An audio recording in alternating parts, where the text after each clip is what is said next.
Wish I would have known. Hi, and thank you for joining the Wish I Would Have Known podcast, or as we like to call it, WIWHK. I'm your host, Troy Vera. I'm inspired by the variety of surprise twists and turns that people have taken in their careers, and will continue inviting them to share their stories with you. Our guests represent diverse lines of business. You'll meet social workers, symphony musicians, racehorse owners, radio personalities, human resources leaders, commercial real estate lenders, filmmakers, and school principals, just to name a few.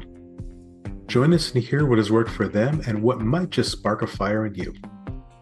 This podcast, as always, is going to be a conversation between friends and peers, nothing too crazy or fancy. We'll be sharing life's experiences in the interest of helping you grow and succeed in your current or even a new career field.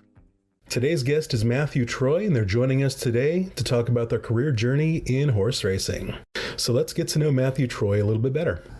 Hey, what's up, Troy? Thanks so much for thinking of me and doing this. So I am 53 years young, and I live in the Bay Area, Berkeley currently. Own several businesses in the Bay Area and beyond. I've played in bands for many years, about 30 years, toured a lot, played, upwards of, 800 shows or whatever over that time. Wow. Did a lot of traveling, touring, this and that. Kind of fell in love with horse racing. We went to the track, my bandmates and I, and just kind of, I just kind of fell in love with it. Horses are beautiful, of course, and the sport, and then all the analysis of the form and racing. And I'm not a big gambler at all. I tried to be for a little period of time. And then I just wanted to get more hands-on, like a lot of things I've done, whether it be business or, playing music.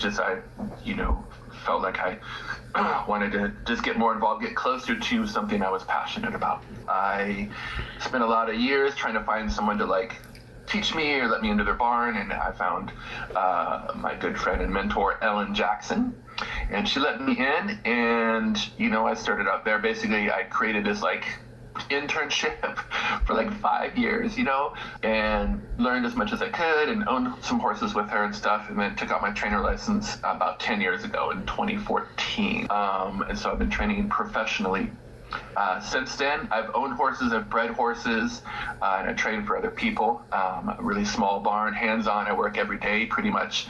And a small barn, like a handful of horses. There's barns that have 20, 50, 200, so I'm the smallest barn possible.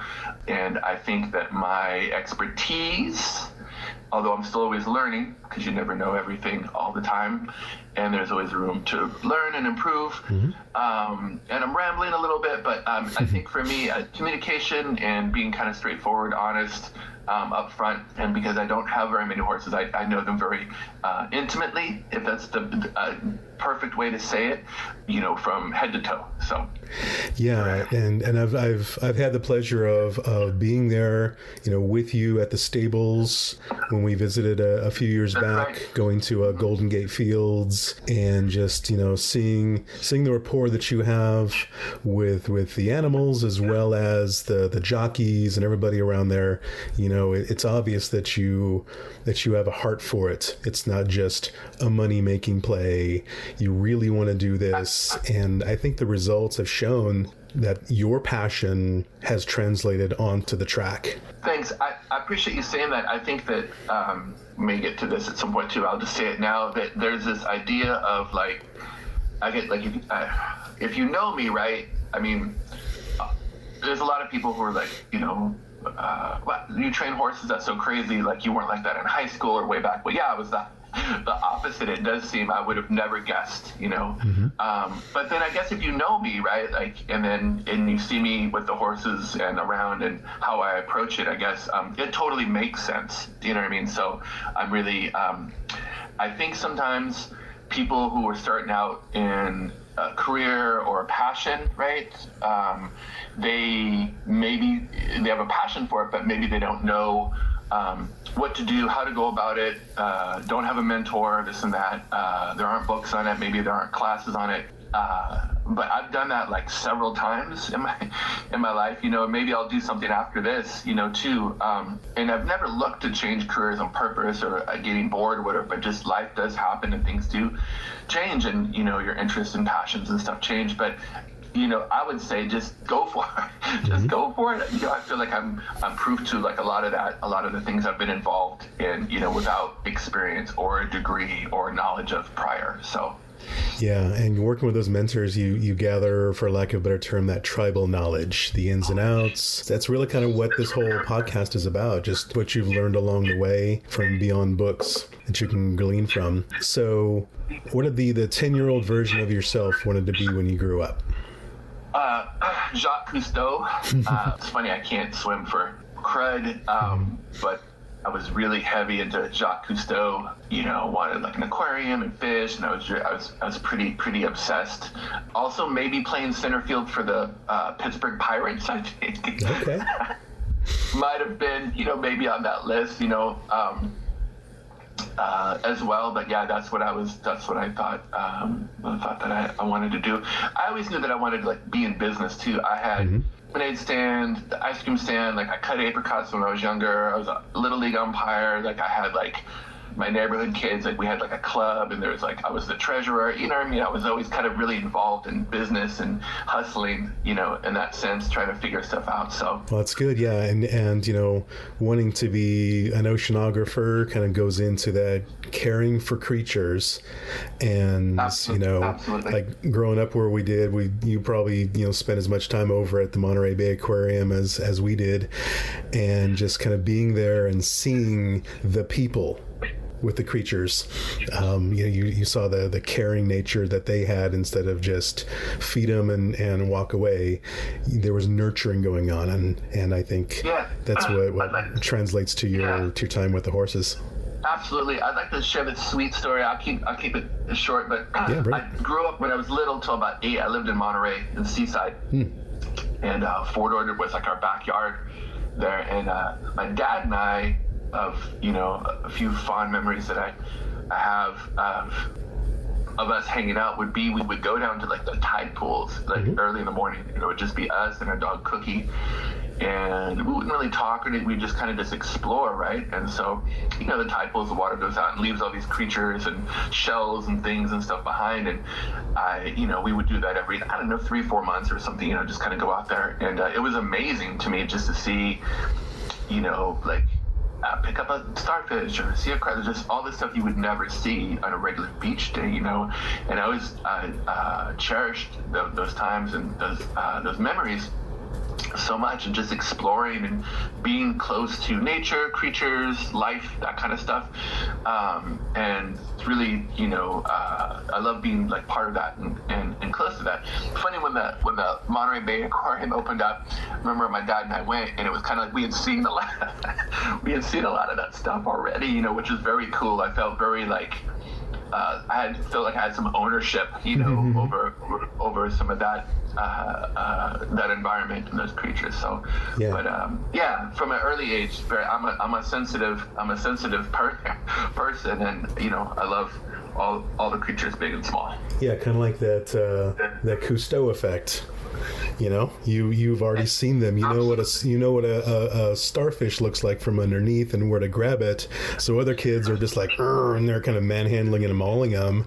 Sure. You can come along and say, no, grab, you know, get them gently from the middle, and then lift up. If they're holding on, don't pull them too hard because you might hurt them. You know, I can see you as a kid, you know, doing that, just to be like this sort of, you know, I don't know, mentor and guide in your own way. So that's really neat. So, you know, you talked about your dad and you know, the good times that you had. Who else in your friends and family circle gave you the strongest voice of advocacy or hand on the back?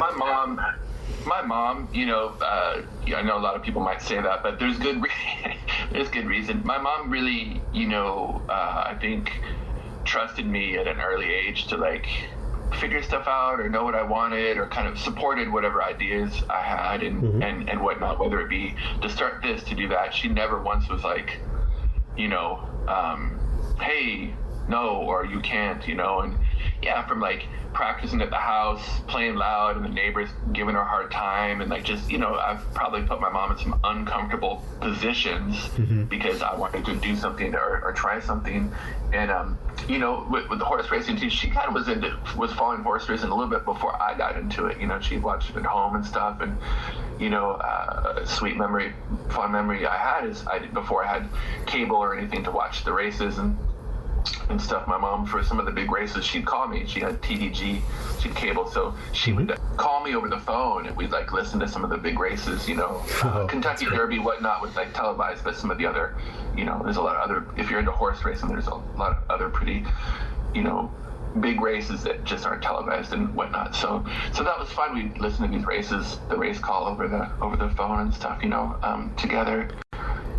There was like Santa Anita down in Southern California. Was or whatever, like Aqueduct, Gulfstream, you know, Churchill Downs, any of the big races. I mean, at any point, you know, there's always some, you know, Kentucky Derby gets the most attention, but the Breeders' Cup, which is at Del Mar and down in San Diego, and basically it's like the best 2-year-olds, the best 3-year-olds, sprinters, routers, turf horses. So it's like the Olympics of horse racing, the World Series and Super Bowl of, you know, of all the different conditions and levels of that's happening. It's a 2-day event. So that's like, you know, it's not as popular as Kentucky Derby, but it's like it's bigger overall, you know. So and it's really neat too. Like, you know, you and your mom had that, but listening to a horse race on the radio is just so much different and so much more engaging than watching it, because I would think that sometimes watching it, they take for granted that you see what's happening. But the descriptions on the radio, just like if you listen to a boxing match, you're going to hear so much more excitement in the commentator or the caller's voice that, you know, it adds to that. Much like in the NFL, you know, Kevin Harlan can call a touchdown and Boomer Esiason can, and you feel it more with Kevin. So I think... Absolutely. You know, I would say that, when, you know, listen to football, I follow football pretty closely, and listen to on the radio sometimes, it's just... You know, because they have to be descriptive and like how they choose and whatnot. And then when you're watching, you can see what's going on, and so the color commentary just gets annoying, right? Everybody knows it. They're just like, and I'll say it, I'll go on record, Tony Romo is the worst. I don't think Tom Brady's really burning it up either. You know, these guys are making millions of dollars off of their fame from the field into the booth. So, you know, if any of us can kind of get into that enviable position, I'll still cash the checks. No problem. And so I got no problem. So, you know, speaking of sports and whatnot, what kind of hobbies or pursuits help you offset the usual daily work grind? Yeah, I mean, I know everyone loves music and stuff, and so, you know, me being, I collect records, I don't collect records, but, you know, I have a decent vinyl collection, I guess, and I don't know if it's a collection, but it's records that, you know, I don't know what, you know, does 100 become a collection? Does 1,000? I don't know when that starts, but yeah, I listen to a lot of music too, and my kid Elijah is 12, so we're, you know, there's like that discovery point of like a lot of bands and stuff like that, and playlists and stuff, and that's so fun to discover with your kid. So a lot of music happens in the house. I've been playing music again too, so it's kind of creating some music at home as well, and with some friends. Yeah, I think too, like I said, I follow football, so I know there's fantasy everything. There was some fantasy horse racing I was into at some point too. Interesting. But yeah, I follow football. I feel I always have as a kid, and it's good for me just to, it's not completely night and day of horse racing, but it's nice just to kind of like, I don't have to worry about, you know, I mean, I don't get stressed out with my fantasy team or anything like that, you know, so it's nice to like have it just be like for fun, you know, whereas I feel like, you know, my business is all pretty serious, you know. It's that thing, I think, when you have a passion, you become a fan, and then you get on the inside, right, of the industry, and you start working for it. It's different, you know, and there's times too, I'm like, I wish I was just a fan still, because definitely you view and see things differently, than just the fan. But I've always really enjoyed getting on the inside of something, whether it be like, let me figure out how to like play music, or let me figure out business, or that really does it for me. But yeah, figuring out things and systems and stuff, and the fantasy football.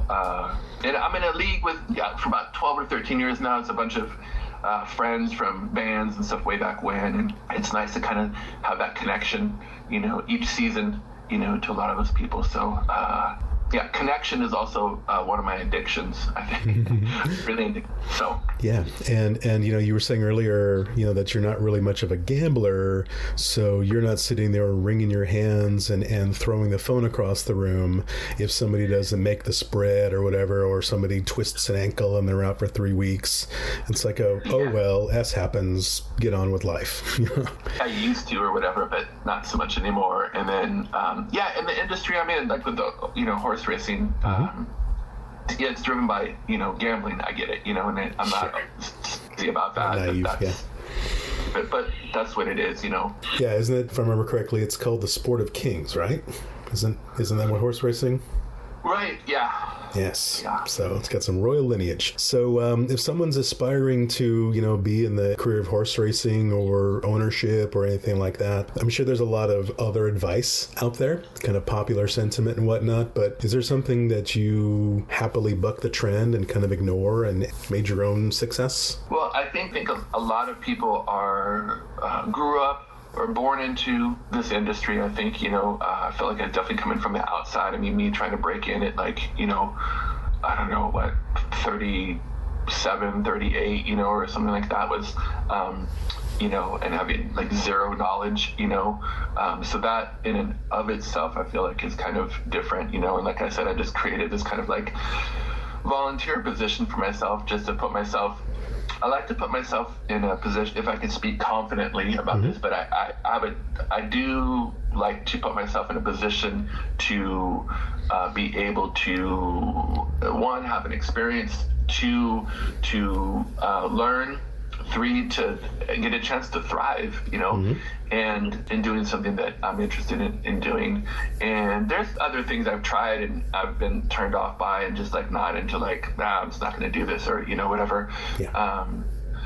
Like anybody, but just kind of like putting myself in that position, and also be willing to do it for free for a long time and spend hours and years kind of getting better, more comfortable, or waiting for an opportunity, and stuff. So I give myself this random kind of arbitrary 5-year plan, and it almost happened to like the month, of getting my license and all of that. So yeah, it's internship kind of gets a bad rap sometimes because you think you're just giving away your time, but you're gathering expertise. So even doing it for a few months, just to be there with experts, to see them doing it, to hear them talking about it, there's some value in that. And maybe that's why people align with mentors also, because they can get that while they're still working full time, but then kind of shadow somebody in doing a certain job or following a certain passion. Sure. I've always been, people contact me over the years and like, get involved or hands-on or to learn, and I'm always like, come on out, I'll put you to work, or I'll put you in the spot. Like, so one of the things too is to be able to, get on the inside, work in the industry, and be able to help people, to find anybody who is like myself, who had a hard time getting involved, to make it easier for them. So I want to be I'm not like gatekeeping, if that's the right, like, I'm like, I want to be able to like get more people involved, whoever wants to come on down. So yeah, so then kind of to that topic, what's a common mistake that you think people make that you've maybe experienced but overcame? Comment that maybe just not. Well, I mean, I think you need a certain level of confidence, right? You need a certain level of conviction that you want to do this and, whatnot. I think that maybe not trusting your gut, like I think that sometimes, 99 out of 100 times when I've questioned something and I go back and I always had a feeling of like what was right or what I felt was best. And so I guess for me, it's like, my advice and what I just trust your gut. And then jokingly, if you got a bad gut or a terrible gut, don't trust it. But I think for the most part, there's a reason that people say that. Is to like just go with your best instincts, and it's easy to like let people get in your head. Yeah, we all do it. So for me to say don't let people get in your head, it's impossible because you're going to, but try not to let them get in too far, I guess, and trust your gut. Yeah, I guess there's probably moments where a certain condition, either weather or just the track, maybe the limitation of your horse that week. I'm sure that if you feel an animal is going to get hurt in the course of running a race, you might scratch them, even though it's going to be a financial hit, it's going to be a downer. It's probably best for that animal, the process, and everybody involved, right?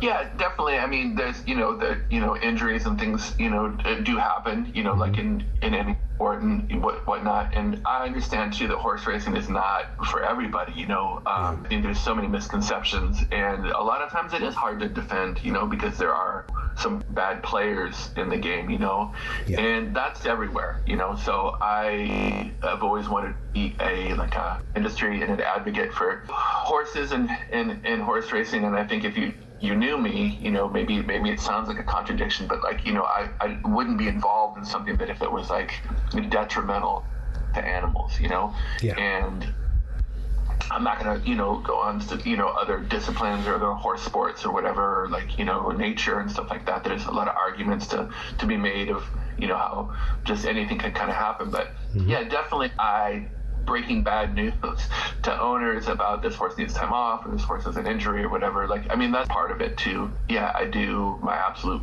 best, I fall all over myself to make sure that, everyone's safe and sound, my riders, workers, myself, the horses, especially, definitely my number one, focus point of all of that. So. Yeah, you got your priorities, strong and clear. So what would you say drives you to continue to grow and succeed, even though you've achieved, a really good level of success so far in the field? I mean, small barn still, and then, the industry is contracting, not expanding. And so it's hard, things just get tougher every year, and it's hard to grow right now, I think even being like good guy, good communicator, open about stuff, welcoming any and all, down the hands-on, get involved, a lot of times that does not translate to business, there's a lot of luck involved, timing,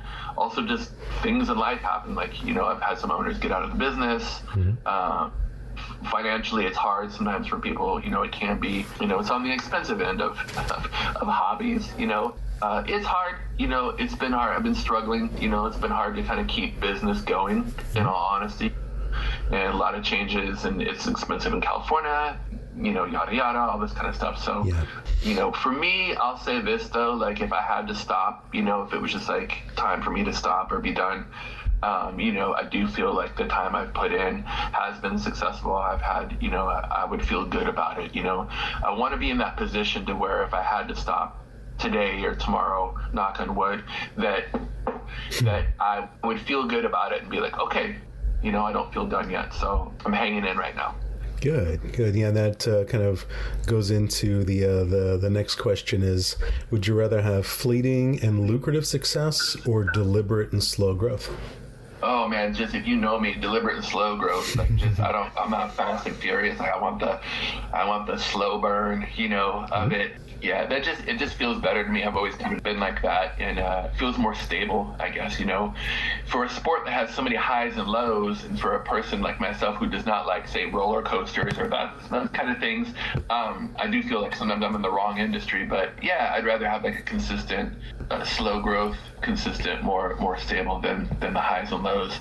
Don't get me wrong. There's times that, swung for the fences on a big race or something, you know, and try to enjoy it and make it exciting. So yeah, and speaking of winning races and whatnot, one of the great things about you, and hopefully people can kind of find some of your content and see that when you win a race and you're there with, let's say, the owner and other people and the rider up on the horse, you always do this really cool, like, fist in the air stance. I mean, you're going to be, you know, you should be famous already for that, but, you know, every victory photo that adorns your wall, you know, at your stables or wherever your workspace is, just has you fist in the air, throwing up some kind of, you know, victory stance. You're not just, you know, Sure. hands in front, boring. And that's where you inject your own sort of hot blood into the sport. And I think that's really exciting. It's a unique thing that, you know, a lot of people just want to act cool and be all super classy, but you're just out there saying, you know what, this is me. If you don't like it, look elsewhere, but I'm winning. Sure, super classy. Yeah. No, so the win photo, right? People have seen it. So you basically have the horse after the horse wins the race. You come over, people get the photo, and you pose, and you stand. There's a certain spot to stand in and whatnot. But the horses just run the race, right? And won and is really like jacked up and excited. So you don't have to get the horse to stand still for 5 seconds is a lot, you know. So you have, and they only take one photo, you know. So there's times that there's people like turned away or eyes closed or whatever. So you don't have a lot of time to think and be like, I'm going to do this or I'm going to do that, you know, for pose. And I get it. I don't mean to be flamboyant. I guess that compared to, yeah, I don't know, I took a couple stiff photos, I think, early on. And then after that, just, you know, because I don't have a lot of opportunities to win. Each one of the win photos for me is just, I don't know, maybe I have 60 wins over 10 years or something. It's not a lot, but each win is so much. So sometimes I'm just like, you know, F it, like, this is what I'm doing. And, you know, there's been a few poses. I want it to be natural. I don't want to overthink it, you know, because it's, I'm going to do the Karate Kid crane because you don't want to be goofy and then have, you know, someone get hurt or something like that. So, yeah, me, to be honest, I guess my personality, in contrast to the industry, I guess me putting a fist, like a whatever people have told me I'm doing, or, you know, or given the, you know, rock and roll or whatever, it's fun, you know, and I think that like it, and it feels good. It's a good kind of release. And then, yeah, you know, I don't overthink it too much or whatever. You just kind of get in there, and sometimes, you know, I'm feeling it, and some other times I'm just like, let's just get the horse home after the race or whatever. But yeah, it's fun. I get it. I can't act surprised that people are like, oh, you take fun, cool photos or whatever, and me be like, what? Yeah, no, I get it. It also becomes from you as a musician, as a frontman. You're comfortable on stage, even though I think, you know, personally, some of your tendencies are a little bit introverted. You rather have, you know, quiet nights with a good friend rather than be like at a Coachella festival or something like that. So you being an expressive musician translates well to just that split-second moment.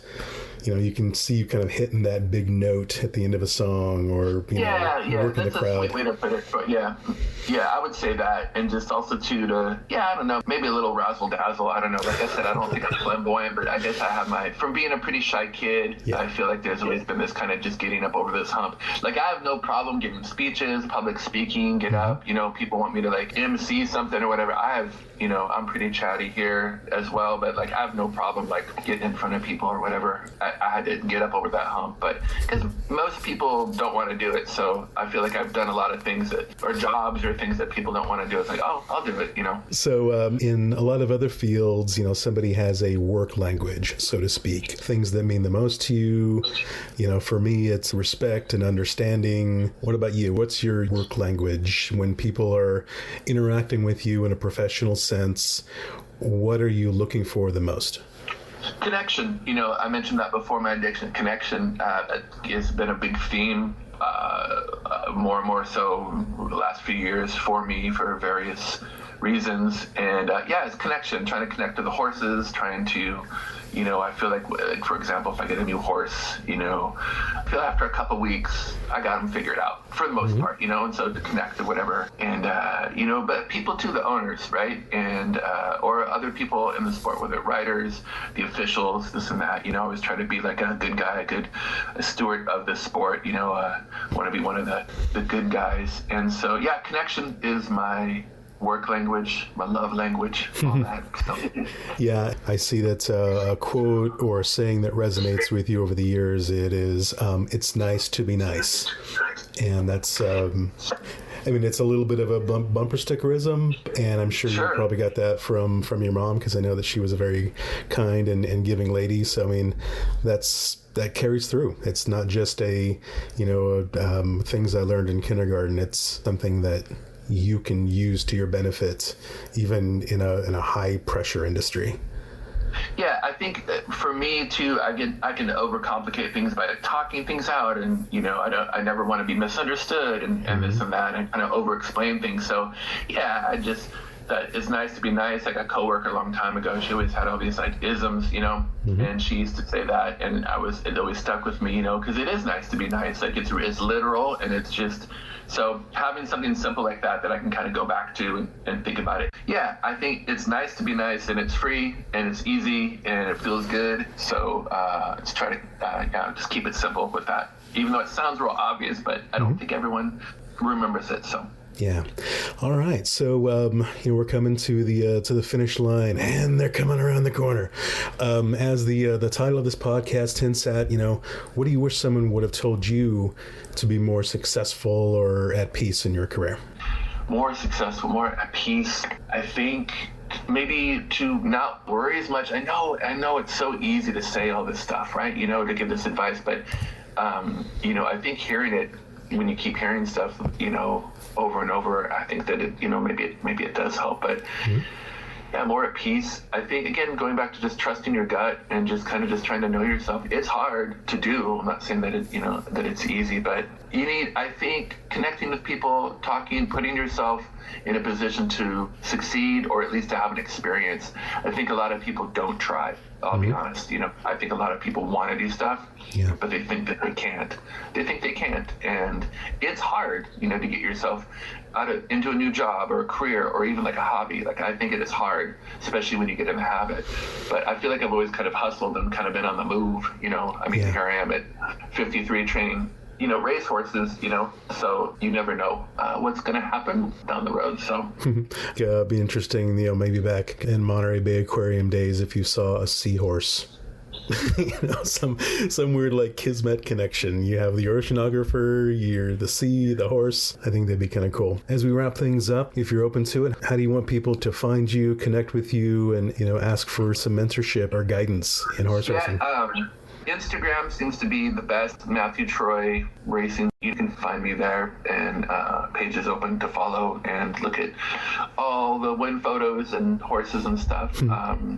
And I should always be like everybody, like be more active on socials. But yeah, I'll respond. So if anybody wants to like reach out or have any questions or comments or criticisms, would love to talk about anything. Or if somebody's interested in getting involved in ownership or an internship, or even if you're in a different part of the country, have some friends throughout. So let's talk. Thank you again for taking time to enlighten us with your experience and sharing some inspiration. This has been Troy Vera from the WIWHK podcast. Join us again, and we appreciate your time. Right. Thanks, Troy.